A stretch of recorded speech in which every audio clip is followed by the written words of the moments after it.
Hey Axis and Allies players, the good captain here. Welcome to a review of the end of round 3, the German side of round 3, and the execution of Allied side round 4 in this game of Axis and Allies D-Day played against a human opponent. So the German side of this turn, quite a bit of activity happened here. First, the mandatory moves by the Germans are that they have to shove their pieces in St. Lo and Caen into the attack. So that's what you see here.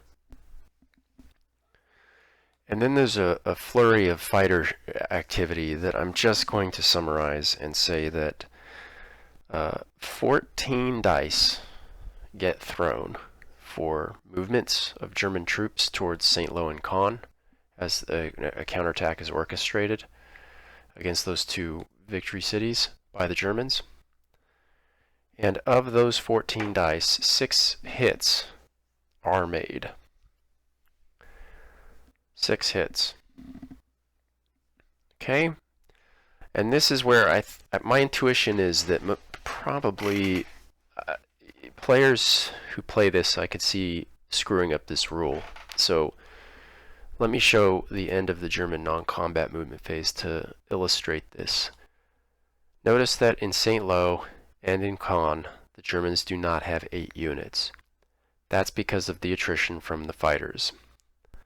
What I think, and I'll have to kind of investigate this via more research on YouTube, possibly the forums and Facebook, and against the folks I play, because I nearly made this mistake myself. It had to kind of clarify it, but you must make all your, as the German player, you have to make all your moves first and then roll for fighters.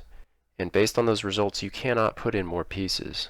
So my opponent put in 8 pieces in each of these zones, essentially, and then when the dice got rolled, ended up losing, I think, 2 tanks in Caen, 2 infantry to reinforce the G38 zone from the Rouen area, and 2 infantry from Reims to St. Lo. So 4 infantry and 2 armor were blasted by Allied fighters.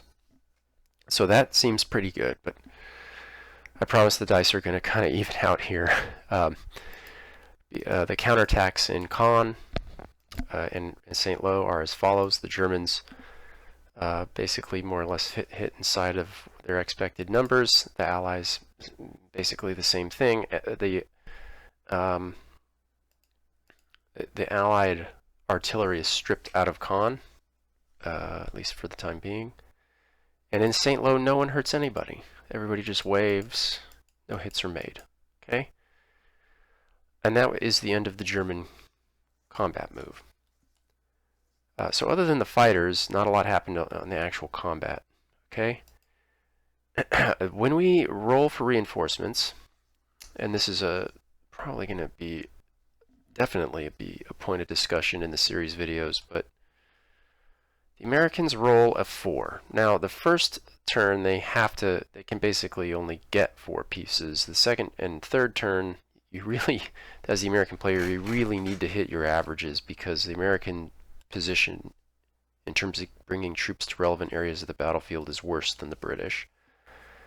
The British, at least when their troops deploy into an adjacent a territory adjacent to a victory city, or can divert to St. Lo. They're not too much further off than the Americans at Omaha. But the Americans are saddled with this problem where they have to send some of their meager troops to Cherbourg, which puts a really huge strain on how do you split your reinforcements, because whatever you send north is going to be mobility killed. So you need to not send anything that you don't need to up there. You just have to find the minimum amount of force. And I'm still experimenting with ways as the Allies to maximize the efficiency of this thing. And so when the Americans are hurt like that by reinforcements, 4, 4, 4. So I've had 3 turns of 4 pieces. We're essentially down 6. I'm sorry, I should say the British rolled 8, and so they've rolled exactly average, an average of 7 pieces a turn for the last 3 turns. They are right on track.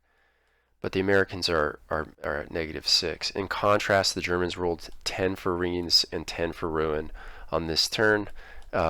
Fortunately, I have the fighter blanket for the Rheims sector, and the enemy had to roll 13 dice. Ended up rolling 13 dice. Now, how did you get 13? Well, Rheims, this territory here in G34 has 2 fighters in it, and of course there's an option for the Rouen reinforcements to come through in Chartres. So long story short, 13 additional dice get rolled, and there's 1 hit. So this was a slight underperformance, or an underperformance of the Allied fighters to couple with their overperformance. And the ending result of this was that the dice were as follows. The Germans scored a net negative 1.83, while the Allies scored a net positive of 0.67. So not terribly far off, although at this point in the game, when we accrue all the dice, the Germans are down by 4.83, and the Allies are, what are they at? They're at plus 0.33. So the Allies are basically right down the center line of the bell curve in terms of dice, are well below it in terms of reinforcements. The Germans are below the bell curve in dice, but are +4 overall in, or +3 overall in reinforcements. So I have a feeling that the reinforcement, one thing I'm suspicious of is those reinforcement rolls can be critical, especially when it comes to the USA, because they're so far away from everything. The British, again, Juno and Gold Beach are very nice beaches, relative to the battlefield. The limitation of Utah and the distance of the American beaches to their relevant cities is a bit of a tough pill to swallow if you're going to roll so low. But okay, enough chit-chat. Let's get on with this side of the game. So the reinforcements were placed. We have this disposition. I think I can bend these Allied fighters with a little bit of luck. We might survive this poor reinforcement roll of the Americans, but we'll have to see. Okay, so the first thing is the offshore. This is more or less just a bit silly at this point, but let's go ahead and do this. And by the way, I'm not counting these for or against the dice results. When I give these computations, I'm not adding in these offshores against these silly blockhouses in this rear area of the map. Why the game designers, I mean, it says in the errata why the game designers put these blockhouses back here, and they say, quote, they existed in real life, so they exist here. And I'm a big believer in the whole Chekhov's gun philosophy. If you have a gun sitting in on the set of a play, it needs to be used by the end of the act, or it shouldn't be there. And so the same is true for these game rules. I don't understand what those pieces are doing there. I think I don't know. To me, it speaks poorly of the game designers. Just they don't need to be there because history said they were there. They need to be there because they have some sort of impact on the game. But anyway, perhaps they could, and I just don't know what that purpose is just yet. So leave our minds open. Now we'll let's see. Yeah, we're doing fighter spread. And when I analyze this position around Caen, it looks like we can't really control the spread of the influx of reinforcements from the Rouen area. If we were going to put a bet, it would have to be on Caen itself. In other words, if we're going to drop fighters to support this area of the battlefield, it's just going to be right on top of this city here. Otherwise, this is the area of the battlefield where fighters are most needed, and this sector and this sector are where the artillery are weakest. Chartres left and Rheims right. So here's what we're going to do. We're going to put 1 in Rheims left, 2 in Rheims right, 2 in Chartres left, 1 in Chartres right, and 2 over con. And we're going to eat 1, 2, 3, 4 AA dice. This, I don't see any other way. I mean, this would guarantee another round of German reinforcements go into the guns of Allied fighters, which I think might be a crucial element of the game to get as many fighter rolls as you can at a decent or low risk. And since he is committed to battle in con, and since there's so many AA guns in these surrounding territories, and I can't even blanket con because of the presence of these 3 in G38, yeah, I'm probably going to lose a fighter this turn. I just hope that I don't lose more than 1. It is something, I think, if I remember correctly, it's if you're rolling 4 dice and looking for a 1, I think it's a 51 or 52% chance. Whereas, most people have the misconception that they should have a 66% chance because you're adding 4 pips on a 6-sided dice. That's low luck. That's wrong think. We're not going to do that here. It's basically a coin flip. So we just have to assume we lose 1. I really don't want to lose more. So let me adjust the fighters and then we'll roll. Okay, so here's how we look. Again, 2 over con, 2 over Chartres left, 1 over Chartres right. And then with the remaining 3, we have 2 over Rheims right, 1 over Rheims left. This will guarantee that at least 1 die will be rolled per reinforcements that come in on the side of Rheims. And at the very least, well, theoretically we could lose both over con, so hopefully we have at least some protection for the counterattack we anticipate occurring in con. Okay, we have it loaded up. Fingers crossed. Yeah, we lost 1. Okay, so we lost the toss, and it looks like we lost 1 over con. Okay? That hurts, but just given how... honestly, I increased my risk profile in accordance with the reinforcement rule. Being -6 as the Allies and +2 as the German makes me really nervous. Furthermore, I don't know if it matters too much what the Germans roll. If the Allies don't roll their number and there's German pieces on the board, I mean, a contested zone is a German win. So the Allies need to kill their pieces, and I'm looking at my overall number there, and I don't think it's enough to compensate for this reinforcement roll. So yeah, we had to push the risk envelope, I think. Cost us a fighter, but I think this is the best way to go into the next turn. Bombers. Bombers after blockhouses. Okay. And here too, I hate to do this, but I'm kind of in this position where once again, whatever I bomb has an AA gun on it.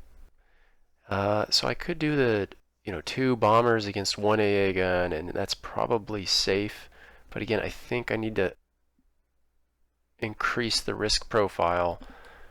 So what I'm going to try to do is hit G6, this zone south of Cherbourg, and put 1 bomber on each AA gun. There is a 25% chance we can get both. I'm not expecting to get both. I'm expecting to get 1. And then I'm expecting that AA gun, the survivor, to miss, since it's 1 in 6. At least that's what we're going to try to do. Okay, that's the final answer. Let's roll. Bombers at AA guns in G36. And now we have exposed our bombers to essentially a 30% chance, the 31% really, that one of them gets shot down. All right. AA guns back at AA guns. Let's do this right. Shoot at bombers. So there's a 25% chance that both miss, and that's what happened. So dice 2d6. And do we have a bomber? Oh, good. Okay, so at least the return fire was nothing. Wow, look at that. 4 6. What was that? 4 6s, right? Yeah. 6 6 6 6. Wow. Okay, the combat move. This is pretty automatic. In fact, this fits perfectly. 3, 4, 8. Okay. These 4 come ashore. And then we have this situation. Yeah, let's get all 4 Americans in here. Think about that. Yeah, I think we'll send the British armor in. We're gonna go hard. British artillery.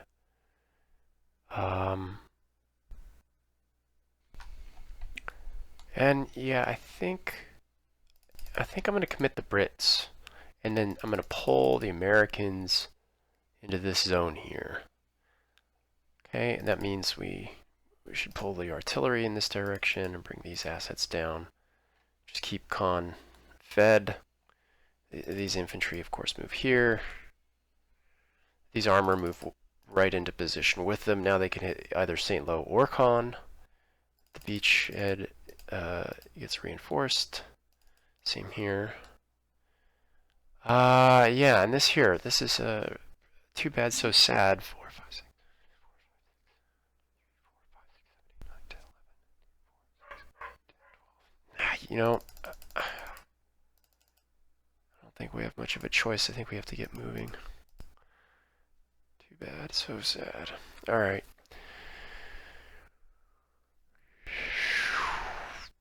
Yeah. Yep. I think that's for being the best we can be. Now we resolve our Con and St. Lo fights and then toss the turn to our opponent. Let's just cycle, make sure we touched everything. Yep. All right. 2 battles. St. Lo should be pretty straightforward. Oh.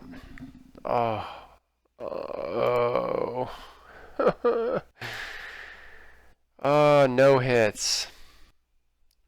Wow. Some luck in Con, please. Oh no. Oh.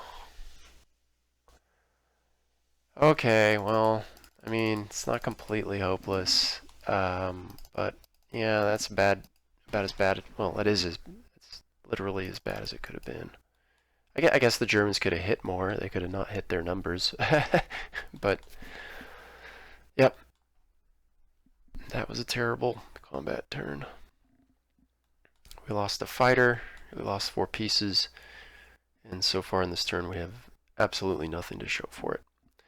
Okay, well, to be continued. Thanks for watching. All the best from the good captain, and bye-bye.